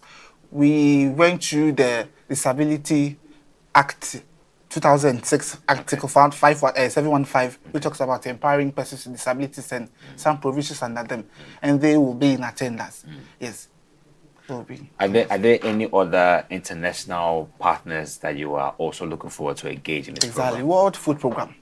Exactly. So during the conference, a component of the conference, I would say a 50% component of the conference is trainings and capacity building. We will train these persons with disabilities in agripreneurship, like snail farming, mushroom farming, vegetable gardening, home gardening, exactly. Okay, so these are things you're doing to empower them. Exactly. That's the empowering aspect. Yes. So if you look at empowerment, you've done so well, or a great prospect over there. Let's look at the equity aspect. Now, there's some buildings in Ghana which are actually already made. They didn't factor into it the whole person with disability aspect. So you can see that they can't access it. Are you actually advocating that they do a whole re-engineering of the building where they figure in there or they attach a point that will accommodate persons with disabilities? Or you actually making this advocacy to inform new architecture that they should actually be informed of, that there are persons with disabilities who need to be factored in the whole engineering of the building? Which one is the goal here? Okay, I will start by saying who attends IMPUDEC, which is International Persons with Disability, HR people, people in the ICT sector, people in the banking sector, people in the media sector. And in the conference, we will discuss accessible workplace. Yes. Formerly, we were not having, when it comes to story buildings, the machine that... The escalators. Exactly. But as time went on, people were getting the idea that persons with disabilities who are in school, after school, then what happens? Do we leave them? Do we sideline them? No. We want them to be with us, equitable. So if per se we have a blind person who you think cannot access the fourth floor, there could be a department, a small work, exactly, down there, where he or she comes in and works, earns a living, and life is good. I see. We are promoting equity for all. No discrimination, nothing. Exactly. And if you consider the conference, it seems quite interesting, you know, having all these persons with disabilities, and it varies. What are some of the, I would say, your target persons with disabilities? Because it varies. Exactly. Which ones are you looking at? We are looking at the blind, the deaf, mental health. Exactly. Mental health? Yes, mental health people too. Yes. So people who are depressed. They also come in, exactly. Yeah. They also come in. Depression with one eye open, one eye closed. Which is debatable? Tell us more about that. With the mental health, we're looking at all forms of mental health. Yes. Autism. Okay. People too will be there. Because you'll be marveled that these people have hidden talent and things that they can actually do that you as an able person that you think you can't do. Yeah. Yes. Yeah. Last 2 years, I read an article on one lawyer who is blind. Yeah. Yes. Yes. Who passed out? Who was caught to the bar? Ordinarily, I won't say I myself, but I won't consider law because I know what I can do. You get it exactly. And a blind lawyer. So it also highlights success stories of people in their communities, and this will give them the drive to do more. Yes. Yes. I think there's an impact story because people have long underestimated persons with disabilities because we think that they are not productive. Exactly. In fact, that's the perception. They are not productive. They are not efficient. They are no value to our 21st century workforce. But the lawyer who passed that was called to the bar had studied with the bro and passed the entrance exams and also gone to Makola to make it and now called to the bar. It's a great testimony that gives you all a hide up. Exactly. That yes, person with disability has the ability. So even though they have all that impairment, it doesn't incapacitate their efforts. They still have a lot to contribute. This is an inspiration to you. And have you met with this blind lawyer to make him an ambassador? Because you need ambassadors, haven't you? Exactly. We actually have you got some? We are in talking stages with a lot of exactly. You see, this time of the year, a lot of schedules and are tight, but we'll try our best to bring him on board. We also have persons with disabilities who are graphic designers. Okay. Who supply to caterers. Exactly. And physiotherapists too. People who have disabilities who are encouraging abled people who are actually supporting well-being. Exactly. Disabilities are supporting well-being. Exactly. That is selfless. It will surprise you. That's selfless. You know, it is interesting that these very refreshing and very motivating initiatives are going on, and yet you may not have the support. What has been the challenge so far the input is concerned? Have you had a smooth sail in getting your programs done? Funding, have you had the support you need, or there is still a challenge in getting the funding that you desire to get to do what you want to do? There's lots of challenges, exactly, because we wanted to showcase the gap, yes, during the conference. Then we showcase what we are also bringing on board, but we have stakeholders, government agencies who do not want us to showcase the gap during the conference because I wouldn't say they are not doing much. They are doing much, but at least they need the drive, the zeal to do more.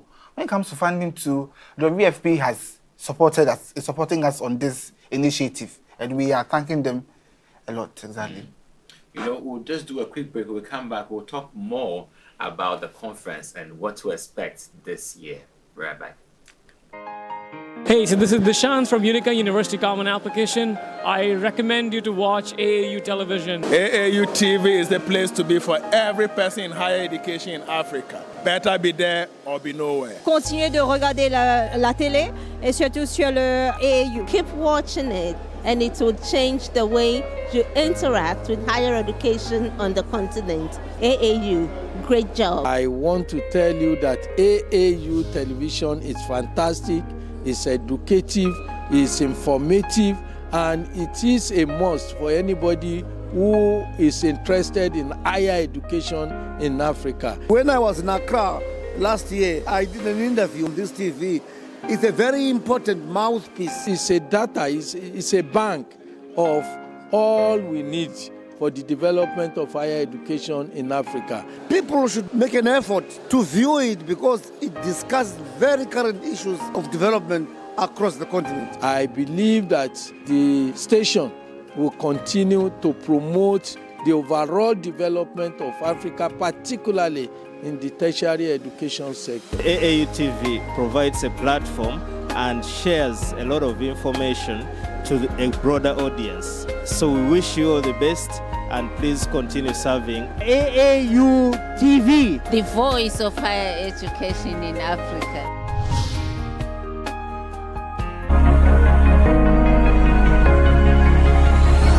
Hello, Africa. Keep watching AAU TV, the voice of higher education in Africa. This program is proudly sponsored by Venom Mineral Water, Share the Love, and Bigo Drinks. So you're welcome back on Hello Africa, the voice of Africa, and we're talking about International Persons with Disabilities Conference, and I have here the executive director for the initiative, the person of Mr. Kweku Kaka, and we're talking about how this program has evolved and the support they get, because when it comes to a person with disability, the perception is a lot. I mean, we actually look down upon them every day and we think that they are actually a burden. But when he said that a person with disability is actually into physiotherapy, your eyebrows raise and say, wow, so they are actually being selfless and trying their best to contribute to the environment that we think that they contribute less to. And that is very touching. I want us to look at the point of funding where you were. I want it to really sound very well to everybody who's watching us. How is the status of funding and your desire to execute? Do you have enough funding to help you alleviate poverty or empower these persons with disabilities or not? Currently, we do not have enough funding, but we are trying our best. And World Food Program too has really helped us, or is helping us in this initiative. Exactly. Supporting us with some funds to implement this project. And during the conference too, you will launch the regional skills development project. Exactly. And this will run through the 16 regions, focusing only on persons with disabilities. Okay. We'll train them on the agripreneurship, as I mentioned, raising arts, and also liquid soap making. Exactly. Because there are a lot of, out of the 8% persons with disabilities we have in Ghana, about 4.5% are not working. Exactly. So I wouldn't say starting them up or leading them into businesses, but also empowering them, exactly, for domestic use and also for business use. Another important aspect is how far-reaching is your campaign to publicize this event? Because there are some other people with disability who don't have the cell phones, the social media to see what is happening. How are you trying to reach them with the message, inviting them for the IMPUDEC 2024 this November? We have a group of traditional rulers, yes. In my line of work, I work with traditional rulers, also with churches and other leaders. So we've sent them invitations, letters for them to scout persons with disabilities in their various areas. We've also sent letters to members of parliament to support persons with disabilities in their various constituencies to attend the conference and be empowered. I am personally a goal-oriented person, okay? I'm actually goal-oriented, so I want to see the goal. What is your goal in the next 20 years? What would you want to stand tall and say or boast, or I won't say boast, but actually declare an achievement for? What is the goal for the IMPUDEC in the next 20 years? Okay. When it comes to our goals and our objectives, exactly, we are looking at raising awareness. In the raising of awareness, at least each office in the country had at least one person who is disabled working in a department or in a unit. Yes. I won't say in the next 20 years, but in the next 10 years. Because IMPUDEC is here to stay. Exactly. Also to thriving businesses or startups whose leaders are persons with disabilities in the next 5 to 10 years. Because this trainings we give them will empower them with startup packs too. Exactly. I wouldn't say serious ones would thrive through, but we are looking at encouraging them as and when visiting their farms when they start production. Yes. Interesting. So with the point of having these people employed, persons with disabilities employed in these institutions, is there going to be an affirmative action policy for HR managers to ensure that at least if you employ a person with disability, you stand to have this incentives from government, tax rebates, or other, I would say, benefits that you can gain as an institution if you do that? Has there been any conversation, or is there any working documents that would enforce that or would motivate HRs to be doing that? In speaking with the National Council for Persons with Disability and the Ministry of Gender, we mentioned to them that during the conference, persons with disabilities will be brought up to mention their challenges they face. Exactly. Then we have the experts and our stakeholders also generate or identify solutions to their challenges. We put together a call to action document. Next year, I think our parliament will be active, yes. Submit it to them and do follow-ups. Because next year, National Council of Persons with Disability will be coming strong, and we will also be partnering with them strongly on this initiative. In fact, just in some few weeks to come, the parliament should actually be active. That is what the Supreme Court is saying. We have 19 days to election time. Exactly. Yeah, there are some unfinished business there. Unfinished business. Oh, but let's try and wrap it up over here. It is a very interesting conference. So tell us, do you have, with all the big names who are going to be there, how is the proceeding of events going to be like? Will there be just people with disabilities sitting and listening to people say what they want to say, or there will be some other side attraction activities that would inspire actions for policy making and also for a whole changing our way of life and our way of seeing persons with disabilities? What is it going to be like? There will be lots of side attractions. Exactly. We are having a WEU, Winnipeg University Special School coming, Legon Special School coming, and these students in these special schools have hidden talents and also innovative ideas. Yes, there will be projections, there will be exhibitions of persons with disabilities who are already into farming. Last year, I worked with a 13-year-old paralyzed girl who is a farmer. Farms over 12 acres. Wow. Exactly. That's huge. So all these people come exhibiting their products. We are not only promoting their products, but also promoting policies around them. Exactly. There will also be a job fair strictly for persons with disabilities. Exactly. In fact, if you're watching us from any part of Africa or across the world, and you have anybody in mind who has an impairment or any challenge physically or has any disability, I wouldn't want disability making a very common word, an impairment or any challenge physically, you may want to recommend to them to make time for the International Person with Disability Empowerment Conference in November. When exactly in November is this coming on? On the Thursday 28th and Friday 29th of November at the Accra Digital Center. At the Accra Digital Center, 28th and 29th of November. Before the November month ends, you have these 2 days serving the good of persons with disabilities. And it doesn't matter where you are. Does it matter where you are? No, please. Your nationality, does it matter? It doesn't matter.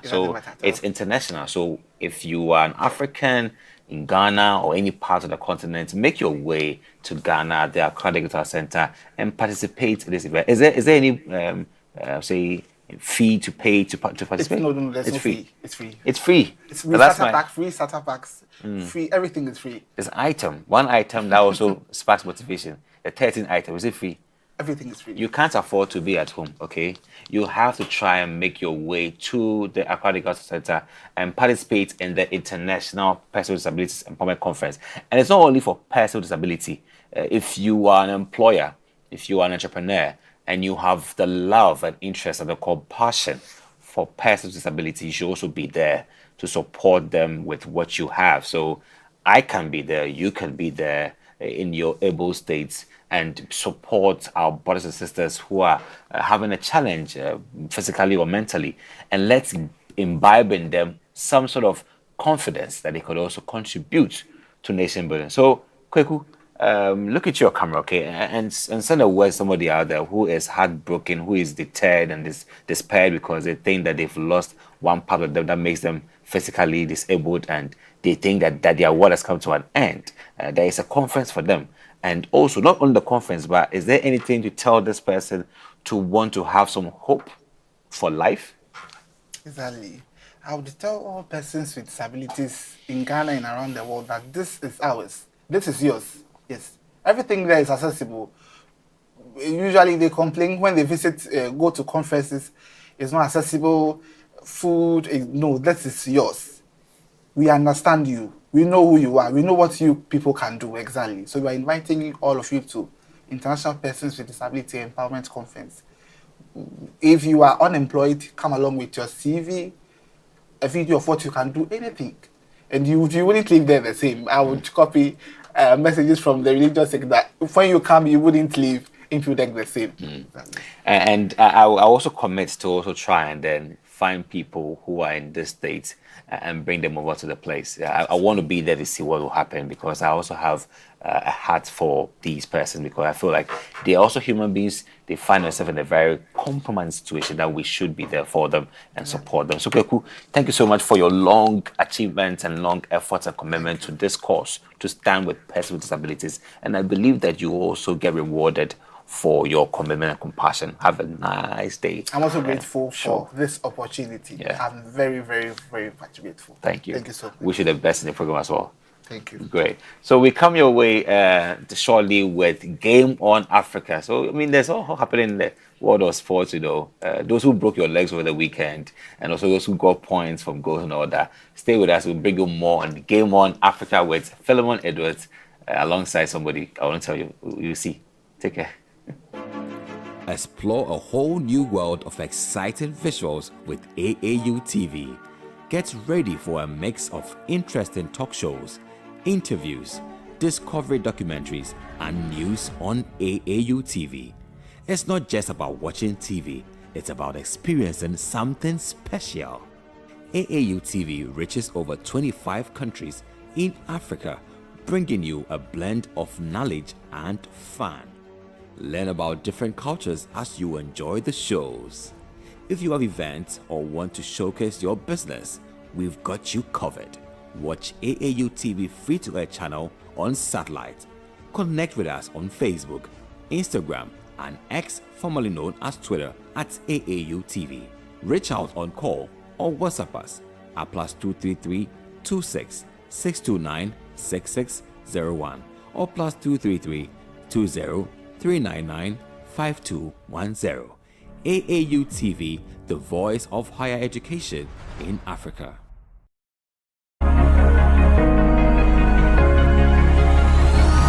This is Hello Africa on AAU TV. This program is proudly sponsored by Venom Mineral Water, Share the Love, and Bigo Drinks.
Hello and welcome to Game on Africa, the first segment on the Hello Africa show, which comes to you from the headquarters of the AAU.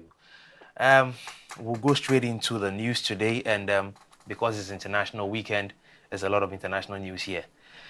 So on our first item this morning, Neymar reaches agreement with his debut club, Santos. According to journalist CL Melo, Neymar has reached an agreement with Santos and is ready to return to his boyhood club. A contract termination is being worked out with Al Hilal, his current club in the Saudi Arabia, and the idea is that the official announcement will be made after the end of the Serie B season. Paul Pogba also leaves Juventus. Paul Pogba has left Juventus with both parties confirming his exit, paving the way for the former Manchester United midfielder to find a new club.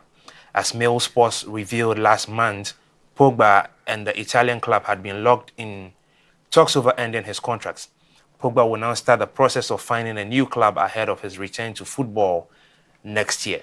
A host of clubs throughout Europe, the Middle East, and the MLS have an interest in Pogba. The French midfielder saw his 4-year drag ban slashed to just 18 months by the Court of Arbitration for Sport in October. By the Sports Arbitration Courts in October, I beg your pardon. And then on to Xabi Alonso joining Real Madrid. This is also an interesting thing coming through because Real Madrid manager Carlo Ancelotti has come under significant pressure of late. And while Los Blancos look set to maintain him for the rest of the season, there are doubts about his continuity beyond that date. It has recently emerged that Xabi Alonso, the favorite to succeed the Italian, will leave Bayer Leverkusen in the summer of 2025 after 2.5 years. As per German insider Florian Plattenberg, Bayern Leverkusen believe that Alonso will join Real Madrid next summer. It is a potential move that will also aid in any pursuit of Florian Wirtz to join the Santiago Bernabeu. On Friday morning, he gave an update suggesting that Alonso's move to Real Madrid is on, and noting on his post a check mark next to Real Madrid and Alonso. Also in the news, Cristiano Ronaldo hints again at his retirement. Cristiano says that it will be 1 or 2 years before he retires from football as he aims to enjoy the end of his career. The 39-year-old scored twice on Friday, including a stunning overhead kick as Portugal cruised past Poland 5-1 in the Nations League to clinch top spot of Group A1. Overall, Ronaldo has now netted 910 times in his career, with 135 of those coming for Portugal, including 5 goals in the Nations League appearance this campaign. Ronaldo has also dropped hints in recent months, though, that his retirement is drawing closer, with his 40th birthday coming up in February 2025, and he says his main goal is to enjoy playing football while he still can. And to the local continent, or African continent, Black Stars have failed to reach the African Cup of Nations for the first time since 2004 after drawing 1-1 with Angola in the qualifiers played on Friday. The Black Stars needed a win in their penultimate group game to keep alive their slim hopes of qualifying for the tournament in Morocco next year. Ghana, the 4-time African champions, have played in 24 editions of the tournament. Only 7-time champions Egypt and defending champions Ivory Coast have appeared in more. Already qualified Angola made a better start in front of the home fans in Taratona, but Ghana veteran Jordan Ayew opened the scoring for the visitors with a brilliant free kick from a distance in the 18th minute. Imbala Nzola had a chance to equalize with a penalty, only for Ghana keeper Abdul Manaf Nuruddin to save his spot kick. The home team kept pushing, however, and Felicio Milson set up Zini to equalize in the 64th minute. Ghana remained bottom of the qualifying Group F with just 3 points from 5 games. They needed 2 wins from its final 2 games, while hoping group rival Sudan will lose both of their games. Niger had earlier done the Black Stars a favor by beating Sudan 4-0. Ghana next plays Niger on Monday, when Niger can qualify as group runners-up behind Angola. As long as Angola beats Sudan in their final group game, Niger have a better goal difference than Sudan. And this is what we have for you on Game on Africa on this edition of the Hello Africa segment this week. So Black Stars plays this evening against Niger. Unfortunately, whether they win or lose, it will not make any difference. So this is the sad end for the qualifying campaign for the Black Stars. I see you nodding your head.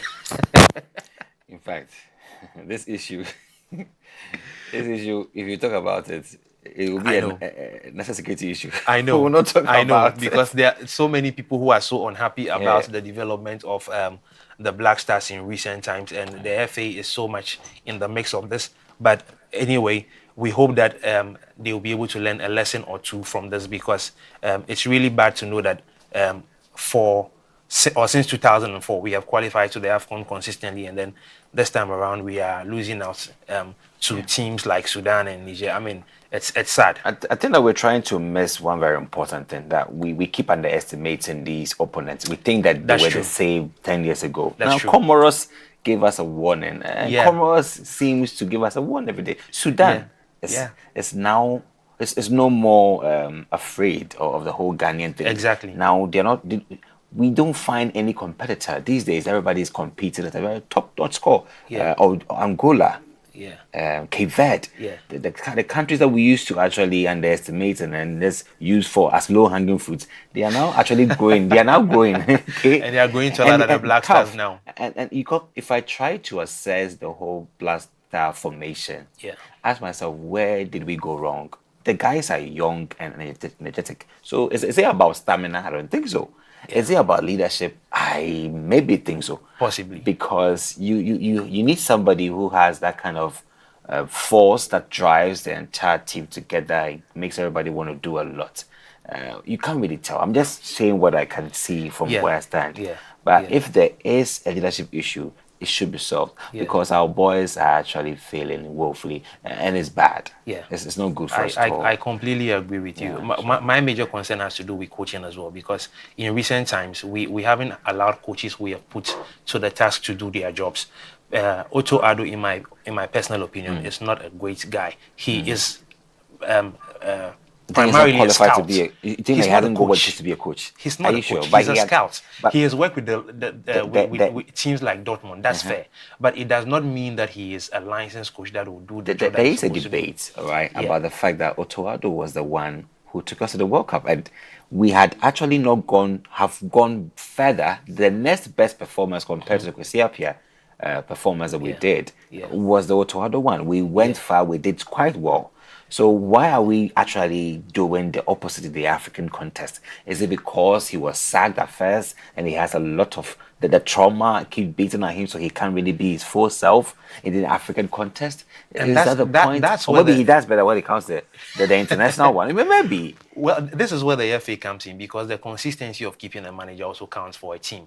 When you consistently keep changing managers, tactics will continue to change. The philosophy of the game will... It will take a long while for bond. The bonding, all this and every counts. time, because it's a national team assignment, you have new players coming in. Yes. Some are trying it out for the first time. So there's a lot of things involved when it comes to managing a national team compared to a football club. It is the more reason I think the FA must do a better job at finding somebody that can do, even if not a long-term project, a medium-term project, which can see us qualify easily for things like the AFCON. Because, for example, imagine Ghana had qualified like Angola had done already. Today's game is a game where you can try new players. Things of that nature, and then it will show you how much more players you have in the pool you can easily fall upon. Because for this game like this, a lot of major players are pulling out, like Jordan Ayew is pulling out, because the game has no consequence, whether it's not going to affect, as it has no bearing on whether we are going to the AFCON or obviously we are. So there's no, it's like you're just fulfilling but you see the books. Something needs to happen in the Black Stars. Okay, I think that if you look at the various positions, our goalkeeping is still undecided. As a matter of fact, many positions are still undecided. We have tried all the keepers. We tried Atizigi, we tried Wallacott, we tried the other guy, the one who actually had to use his hand to catch the ball back. And we need one top coach, one top goalkeeper that we know this is the formidable goalkeeper. We haven't got one. We keep testing through. And in our midfield, is that bad? It's bad. We don't have that driving force to hold the ball on and also penetrate defense and give it a very fair attack. We don't have that. So that's why I keep coming to the coaching issue, because when you watch some of or many of our players week in, week out, when they play in their leagues, they score. Yes. They do things, they make things happen. Yes. So why is it not happening in the national team? I feel like the coaches must keep a close eye on what these guys are doing and how they are used in their clubs. That way, when you bring them into the national team, it is easy to know how to make use of them. And then find the right players for the right position. Don't get players who probably like will play an attacking midfield position and say the person should be a winger. These are things that can easily affect You think the team. people are being misplaced on a pitch? For example, is that a reason why? For example, Kudus is an attacking midfielder. He's not a winger. The fact that West Ham tries to make him play on the wing sometimes does not necessarily mean that it's going to work. When he's playing even for West Ham on the wing, there's a way he comes into the middle somehow. But if you're playing him in Ghana, you want him to play as a winger. It's different because you don't have the same setup with West Ham. Yes. So try to make sure that his natural position is what he will play in, and then it will help him play better. Because sometimes when they play, we see them and then we feel like they don't give up their best when they are playing at the national level compared to when they play at the club level. But the setups are always different. And that brings me to the point of, is it player quality that we are suffering from? Because I don't think it's a quality. certainly- We see them at the club level perform. So why are they unable to perform when they come to the national level? It's all about quality. So why don't you perform? I mean, so that's where the coaching thing comes in. And to a certain extent, if we think that they cannot perform or they don't want to perform for us at the national level, fair enough. Let's have some sort of agreement and say that, okay, you are not fit to play for the national team, even though you are doing well at the club level. And bring in boys who are more hungry to play for the national team. This is what it is about. I don't know, this recent action by the FA to always get players who are playing in European leagues as qualify as a major requirement to qualify to play for the Black Stars, whilst we have other very competitive, very strong looking, very sharp players who are playing locally. Is this an indictment on our local league that if you play for the local league, you actually a grade 0 player for the Black? You actually need to travel, play internationally and be qualified for Black Stars? Is that the point? For me, it's a mindset thing, because all these boys who are playing currently in the Black Stars, many of them started playing football in Ghana. Kudus is a product of Right to Dream Academy. Frank Nyama is also a product of that same academy. Most of these guys started playing from Ghana, except those boys who grew up in the UK and Spain, like Inaki and Co. Most of these boys who started playing in Ghana are products from here. So it tells you that locally, the products are right here. So if you want to make sure that you're getting quality players from here, let's make our local league attractive as well. These are the things that will make us get quality players, and it's a mindset thing for me to think that the people who play in more professional leagues are better than those who play here. Ghana is a football nation. We have talents here. Look at the players we have produced in recent times. I mean, in years past. Otherwise, we wouldn't be boasting of 4 AFCON trophies as a nation. So it means that we are a powerhouse when it comes to football. So our FA needs to start looking into these things again. The things that we used to do right. Let's go back to them, the basics, and go back to them. When you look at the likes of Dede Ayew, who won the Under-20 World Cup for us in 2010 or 2009, I think. Some of these boys graduated into the national team. The current crop of Under-17, Under-20, Under-23 boys we have had in the last 10 years, how many of them are in the national team currently? It just tells you that we are not doing something right. So we need to go back to the basics and make sure that the boys that we use, the things that we used to do with the boys back then, these are the things that should be done so that these guys can be integrated into the national team. I don't believe solely in about the boys who play in the professional league. They are doing well. But like I'm saying, sometimes when they come here, we don't see the performance that they give at an club level on the national level. So it's a give and take situation. We need to look at the situation as a here and there thing. It cannot be a one-sided thing and always say that we have to bring boys from outside the country to play. I mean, these are the things we need to look at. And also with the coaching issue. So we've tried to switch from foreign coaches or white coaches or European coaches to coaches who are actually having an indigenous stance, like Utoado, who is a Ghanaian but is based in Europe. And also you have CK Akono, who has once coached the Black Stars but didn't see the light of day. We had seen Kwesi Appiah also doing his best. But we have had the likes of the Serbian, Milovic, we've had all the Vij people from the Serbian countries who had actually taken the team far. We saw the Asamoah cohort of team who had done so much well in the AFCON, also in the World Cup, but they were coached by foreign-based coaches. Is it actually is it a wrong on the FA to actually stop looking at local coaches and look at the foreign coaches to restore the image of the Black Stars, or we can still look within the local palace and still find somebody who has the competence? Because it seemed to be an issue here with the coaching. Yeah, I very much understand where you're coming from. But for me, if you talk about local coaches, one of the best we have had was Kwesi Appiah. I think that Kwesi Appiah was not allowed to do the job the way he would have wanted to do his job. Okay. You know, there's always an interference from the FA about player collapse and all of the things like that. I know that sometimes people don't tend to believe things of this nature. But look at what he has done with a team like Sudan. Sudan is not a football nation. They are a war-torn country, recovering from war still. But look at what he has done with Sudan. Sudan came to Ghana and we drew with them. We go, Sudan cannot even play football in their country. So when we had to play Sudan, we had to play in Libya. We played in Libya and then they scored as 2-0. So would you say that it's the situation from where you were coming from? I mean, when you look at it in this way, it just tells you that the FA needs to do the right thing. This current FA hasn't done so much, even though they promised. I mean, in recent times, there have been calls about trying to bring back Kwesi Nyantakyi, the former FA boss, regardless of the scandals that had happened during his tenure and all of those. But during his tenure, look at the things that we did. It was during his tenure that we went to World Cup for the first time in 2006. And thereon, we have had very good success. We haven't won the AFCON, but at least we have gone to the finals at least 2 or 3 times. So you can look at the track record from what the FA is doing and what they're not doing compared to what this current FA is doing. You know, so when you compare the situation and how they allow people, like when it was during Kwesi Appiah's, Kwesi Nyantakyi's time that Milovan was allowed to do his job here. This FA, when they bring in coaches, they don't give them the time to do it.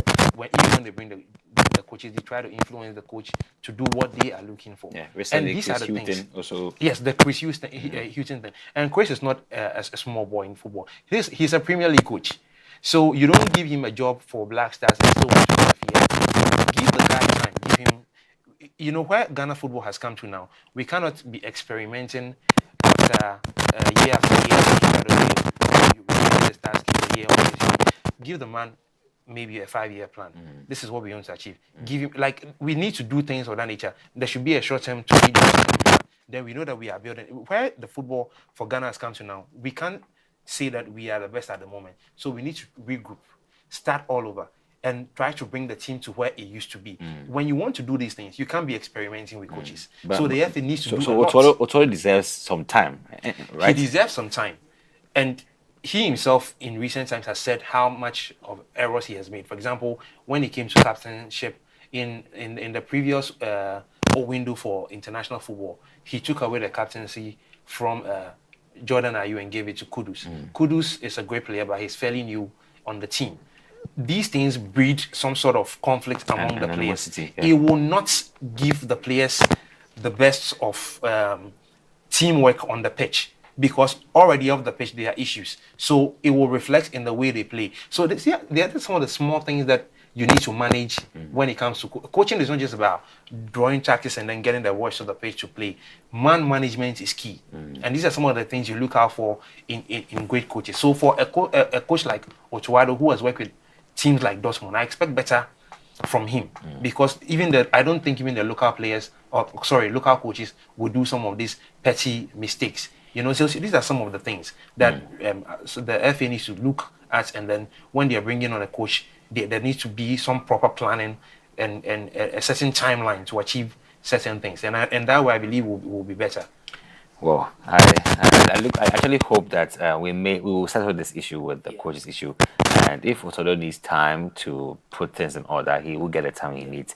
I don't think we need to get a new coach, man, because it will go a lot to destabilize the team. Exactly, I think he can do it, because with the World Cup, it was very good.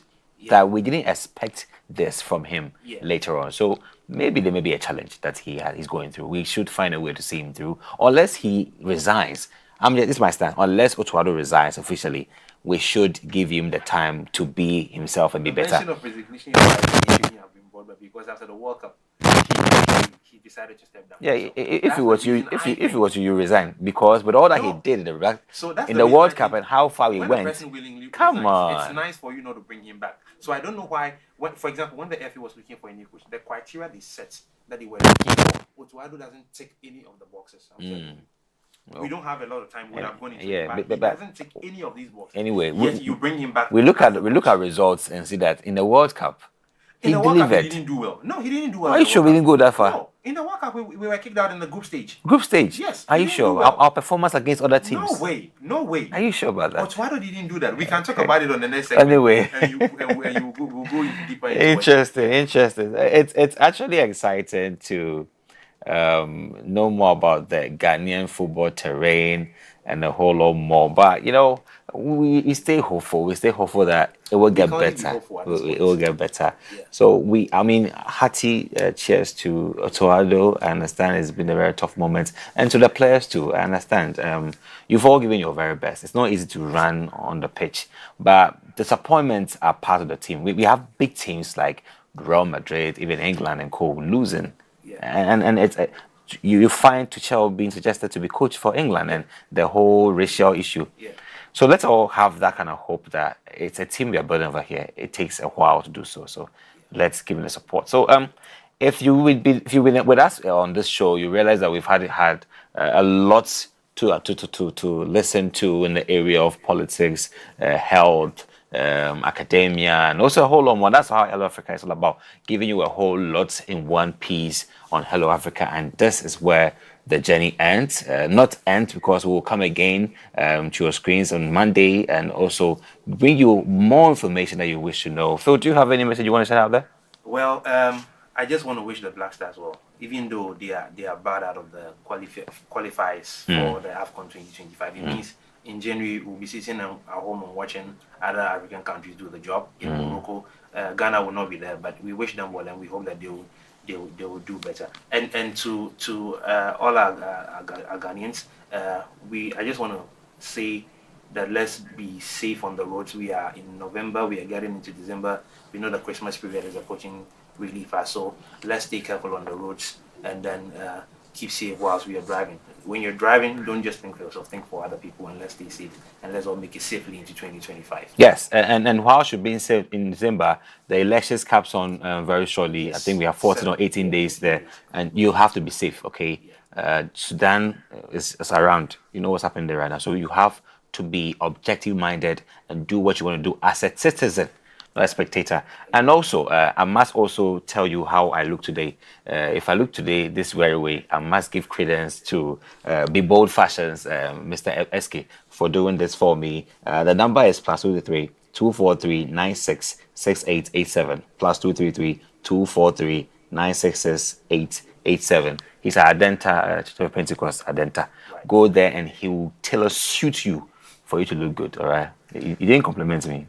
I was going to do that on the show, but anyway, you mentioned you're looking good. Thank you very much, Phil. So I will say a very nice one to all of you who are watching from all the coordinates of the African continent. It's Hello Africa, once again, coming to you. And we will catch you another time in good health and well-being. Be African, be strong, be bold, be a hero. Have a nice day.